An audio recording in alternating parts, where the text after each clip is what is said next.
And this is a non-denominational candy cane. Just like any religion can have a Christmas party.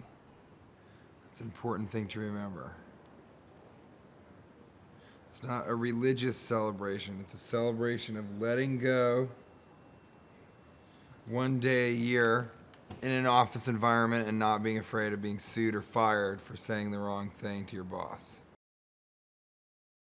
Clay Van Stone, who I play, dresses like I dress and would wear a candy cane as his kerchief, as his pocket kerchief, just like I am now. He sort of thinks that the workplace should be as fun as it is a place to work. And he really likes the idea of, corporate culture as a family and not a cult of profit. And, he's much more about, like, let's have fun. We have to be here for so many hours of our lives. Why don't we have fun?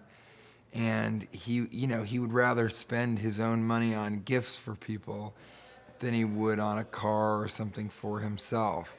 So he really is people over profit, and I really like that. And he has a very contentious relationship with his older sister, played by Jennifer Aniston, in that she really feels the most important thing is to show the board and that she's a CEO who can increase growth and profit. And he doesn't quite get that. He doesn't understand why fun isn't as good as, traditional achievement. Her success, graduating from Harvard, showing 7 to 12% growth every quarter, all that kind of stuff, to him, why haven't you also achieved a lot if you've made a great place for people to work in a company that people love working for, which is what he wants Xenotech to be. Well, Speck and Gordon are very specific when it comes to pretty much everything. I mean, they really know what they're doing. So the wardrobe was a lot of Will and Josh, thinking, what is this character? What would he dress like? And my contribution was sort of agreeing with Karen's first instinct, in fact. And that was that he would sort of not quite match, and he'd be wearing his boots inside, and he really wouldn't need to wear a tie because he's the president of this branch. And then, my contributions were within, him wearing the Santa suit, that he would wear the hat during the performance. I bought some artwork in Chicago at a gallery very near where he would be working, sort of in this IBM Plaza building that we're in right now. And I just, I started to get a full sense of what he was like. And then I obviously bring the facial hair and wacky, wavy hair that I have in a lot of projects to the table. But it was that he was just non-traditional, that he doesn't think that you have to be clean cut to come in and get, your job done.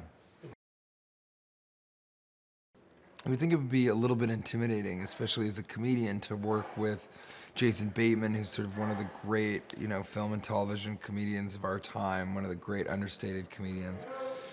And Jennifer Aniston, after I watched her film Cake, I was, absolutely awestruck by her as a performer, and watched her on Friends. But they are so warm and such professionals. They're just pros, they're real comedy pros. And so we sort of fell in step very quickly. And they're both so supportive, especially of a guy who's so much younger and less experienced than they are. And she's really funny, really. I texted her yesterday and said, you're just so bright and warm. You're such a light whenever you're on set.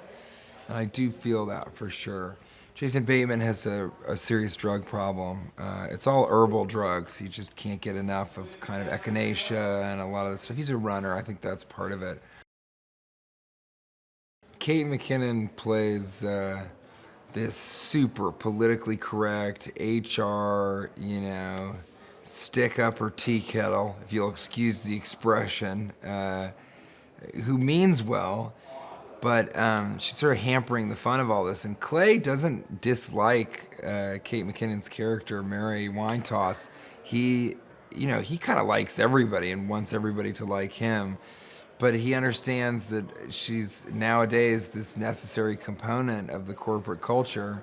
And I think, you know, as you'll see in the film, he tries to get her to come around a little bit by the time the party happens. I have had so much fun. Vanessa Bayers, I was such a fan of hers on Saturday Night Live and just in general. She came up in the Chicago scene and I did also. And she plays Allison, Clay's assistant. And, you know, Clay, because of the way he is, obviously has an assistant who is very non traditional. She's kind of the least professional person in the office, maybe. And she seems to kind of be confused as to what's going on sometimes, and then other times is very specifically either upset about personal life stuff and bringing that into the office. And it's pretty fun. There's one line where she says, "If you cut healthcare, my therapist, I can't afford, and that is not a world you want to live in, Clay." So there's a lot of fun stuff with her. She's such a great comedian too, with the levels that she does. It's tough. I mean, you've got Kate McKinnon and Vanessa, you know, and even me to a certain extent, from Yogi Bear 3D and the Blowhard from Silicon Valley, with Jennifer Aniston and Jason Bateman, who are so understated, so, you know, pitch perfect in their tonality when it comes to film and television. You know, part of, I think, Olivia's character is that idea of like, equality involves being an equal opportunity offender and not taking anything too seriously, not holding anything to be so precious, letting all of it just, you know, not be taken that seriously. So I love her character in this, and I think she does a great job of sort of taking it to Bateman and to Jennifer Aniston's character. She sort of is the one of us that really stands up to her. You know, Clay tries, but he's still her younger brother.